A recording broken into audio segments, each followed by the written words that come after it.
전쟁의 양상이 달라지면서 대한민국군 훈련체계에 지적과 질타가 쏟아지고 있습니다. 러시아 우크라이나 전쟁만 봐도 알 수 있듯이 시가전에서 주도권을 잡지 못하면 승리하기가 매우 어려운 시대가 됐습니다. 그러나 현재 우리 군의 훈련체계는 시가전에 그다지 적합하지 못해서 만약 전면전 또는 국지전 등의 유사시에 시가전이 벌어진다면 매우 힘든 상황을 겪을 수도 있다는 지적이 제기되고 있는데요. 아주 오랜 옛날부터 전쟁은 적의 주요 거점을 장악해 나가면서 영토를 확보하는 방식으로 전개됐습니다. 또는 적병력을 대규모로 살상에 제압하거나 적의 수도를 점령해서 왕과 같은 나라의 최고위층을 사로잡는 방법도 있었습니다. 이런 과정에서 전투가 벌어지는 장소는 주로 상가들이었습니다. 하지만 20세기 들어 도시가 발달하면서 전장은 도시로 확대되기 시작했습니다. 모든 전투가 처참하고 잔혹하며 극심한 피로를 동반하지만 시가전은 그 정도가 더욱 강해집니다.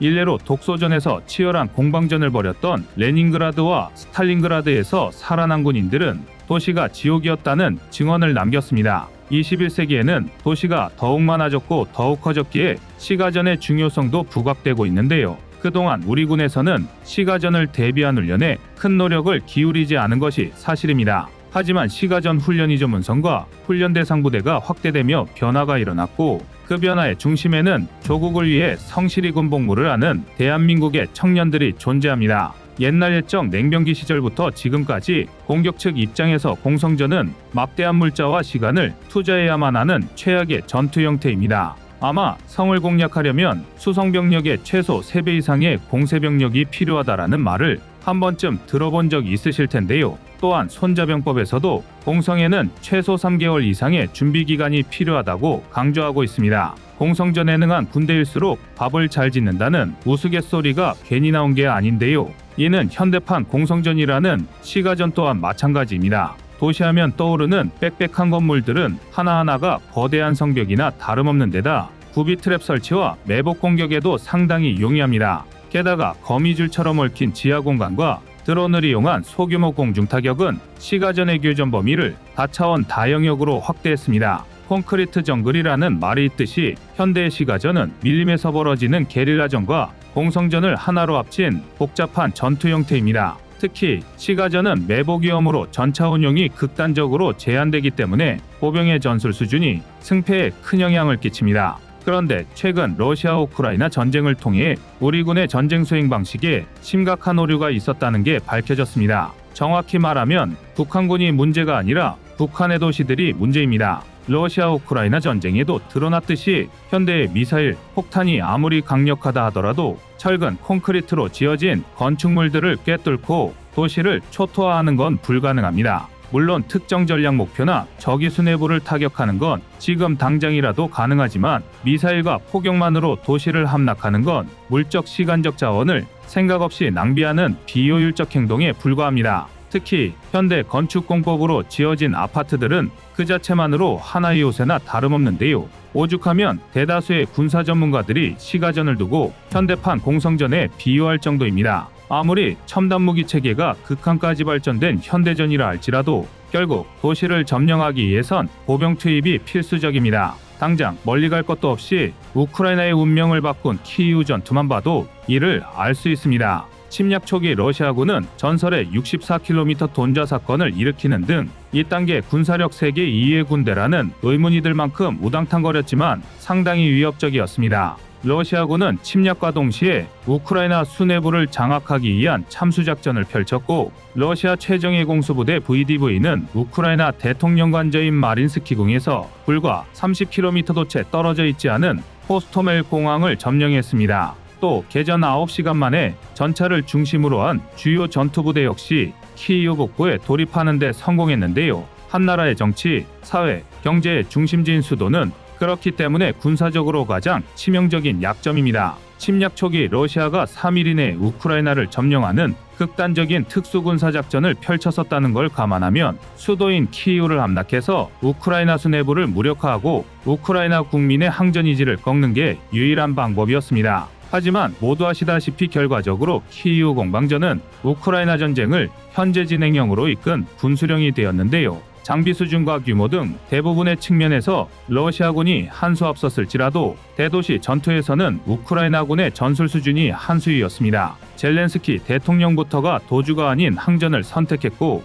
우크라이나군은 홈그라운드의 이점을 10분 발휘했으며 시민들이 자발적으로 나서 러시아군의 진격을 차단하는 데 성공했습니다. 전문가들은 키이우 공방전이야말로 민간군의 완벽한 협동으로 이루어낸 대도시 전투의 모범이라고 극찬할 정도였습니다. 이처럼 현대의 전쟁은 거점 역할을 수행하는 대도시 전투가 승패를 좌우합니다. 인구 1000만 명 이상의 대도시, 이른바 메가시티인데요. 특히 중국의 경우 상하이, 칭다오, 텐진 등 초대규모 도시가 해안선을 따라 건설된 만큼 메가시티 작전을 얼마나 잘 수행하느냐에 따라 얼마나 빨리 중국의 공격 의지를 무력화시킬 수 있느냐가 달려있다고 해도 과언이 아닙니다. 하지만 안타깝게도 우리 군에서는 그동안 도시지역 침투 훈련, 홍칭, 시가전에 대비한 훈련은 대테러 부대 등 일부 특수작전부대의 전유물이었습니다. 반면 일선부대의 작전 구조는 대량 응징보복과 종신방어에 맞춰져 있었는데요. 쉽게 말해 북한을 예로 들자면 유사시 미사일 전력과 공중 전력을 동원해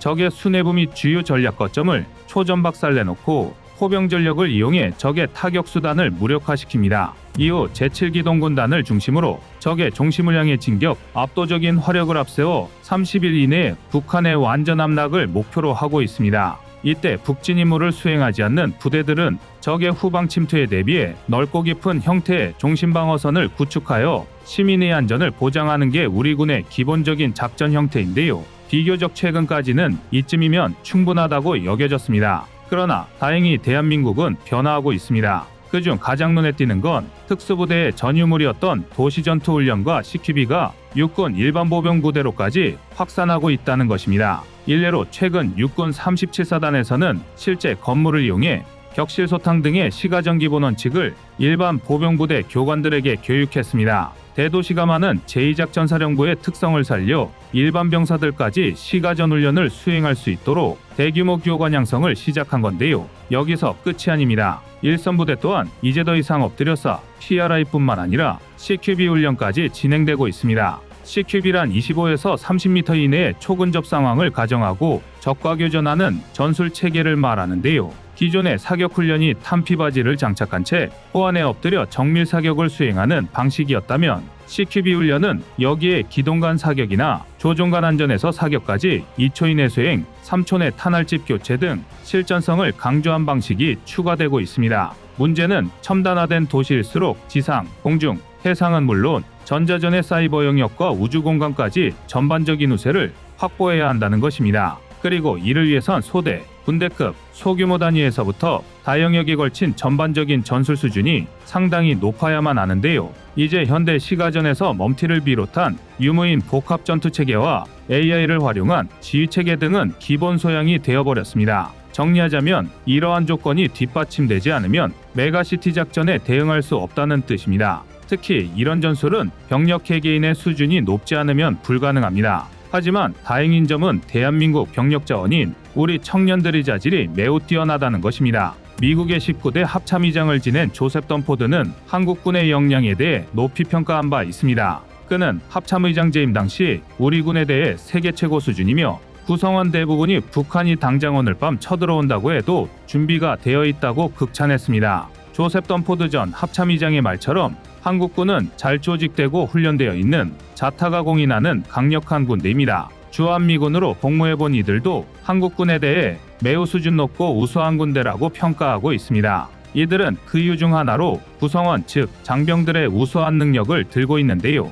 1990년에 나온 우리 군에 대한 미국 측 자료를 보면 입대가 가능한 최소 학력이 초등학교 졸업인데 입대 자원 중 최소 77%가 고등학교를 졸업했다고 강조했습니다. 이는 미국이나 러시아 등 세계 주요 군사 강국들과 비교해도 우위를 점할 수 있는 한국군의 장점 중 하나입니다. 의외라 생각하실 분들도 계시겠지만 일정 수준 이상 지적 수준이 갖춰져 있지 않으면 원활한 군생활이나 훈련을 수행하기 힘든데요. 한 예로 군대에서 사용하는 용어들만 해도 민간에서 일반적으로 사용하는 용어들과는 많은 차이가 있고 생소한 한자로 되어 있는 용어들도 많아서 아무 사전 정보 없이 입대하면 고등교육을 받은 사람일지라도 처음에 적응할 때 어려움을 겪을 수 있습니다. 하물며 저학력자면 얼마나 어려울지 굳이 자세히 말할 필요도 없을 것 같습니다. 실제로 러시아군은 이미 몇 년 전부터 입대자 중 저항력자들이 차지하는 비중이 커져 명령이나 전술, 군사 관련 기술에 대한 이해 부족으로 인한 전투력 저하 현상이 두드러졌고, 이는 현재 우크라이나 전쟁에서의 고전으로 이어지고 있습니다. 전투력 면에서만 문제가 생기는 게 아니라 교육 예부제로 기본적인 사회생활 상식이나 윤리관도 갖추지 못한 경우도 허다해 병역 내 가혹행위로 인한 비전투 손실 및 전쟁 범죄 등의 원인도 되고 있습니다. 그런 점에서 우리 군장병의 절대 다수가 일정 수준 이상의 교육을 받았다는 건 군사 전력 면에서는 물론 다른 사회 구성원들의 안전 측면에서도 긍정적으로 작용한다고 할 수 있습니다. 이제 현대전은 드론과 자주포를 조합해 외과 수술 같은 초정밀 포격을 날리고 인터넷을 이용한 정보 공유로 최전선만큼이나 활발한 후방교란 작전에 대응해야 하는 전쟁이 되었습니다. 전쟁까지도 최첨단이 돼버린 시대에 시가전은 그만큼 더 중요하고 힘들어지고 있지만 우리 군의 스마트한 장병들 덕에 큰 걱정은 하지 않아도 될 것 같습니다. 이상 꺼리튜브의 두 번째 미션이었습니다.